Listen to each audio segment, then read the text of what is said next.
tontolon'ny fitaterana indray kosa dia tsikaritra tato ato fa maro ny fandikan-dalàna amin'ny fampiasana ireny marika sy famantarana fampiasa amina fiarakodia manam-pahefana ireny kanefa dia ampiasain'olon-tsotra tsy maintsy hisy ny fepetra izay ho raisina raha ny fanazavana no entin'ny ministera tompona andraikitra manoloana ny fioaram-pefy tahaka izany.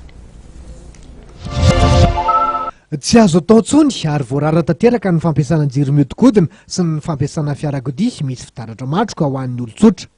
Entitra ny ministera fitaterana sy ny famantarana ny toetrandro raha nampafantatra izany fepetra izany nandritra ny valandresiko amin'ny mpanao gazety izay nitoto-tsaina tetsy Anosy. Jiro mihodinkodina girofara le misy manao ohatran'izao, inona ny lokony manga, orange, mena. Tsy azo atao. Feu intermittent, jiro mielakelaka manjelanjelatra, mielatrelatra, manga, fotsy, mena na autre couleur zany.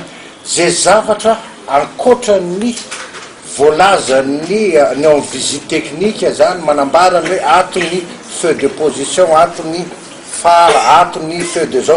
Zay ankoatra an'ireny dia fa azo kalifena na azo lazaina daholo fa feu spécial na ny olona mananjo moa izy monsieur le commissaire teo voalazany lalàna fa afaka mampiasa n'le fitaratra matroka par mesure de sécurité, ni pare-brise avant, sy ny latéral avant, gauche et droite, de tsisy pellicule na zavatra matroka hoe tsisy an'le ana fumée. Marian'ny manam-pahefana araka izany, ireo sokajin'olona afaka mampiasa ireny fiara, mampiasa jiro mihodinkodina ireny. Dia ny fiara-mitandro filaminana, raha toka misy intervention maika ho ataony. Eo ihany koa ny fiara mitondra marary zany ao atsika hoe ambulance. Ary ny farany dia ny fiara mpamonjy voina rehefa hamonjitra voina misy ahitrano. Zay ihany no afaka manao an'ireny zavatra ireny fa ny ankoatran'izay io anaovanay opération io.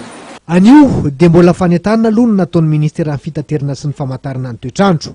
Andraisana fepetra ka ho voasazy kosa izay olom-pirenena mbola mianina tsy manaja ireo voalaza ireo.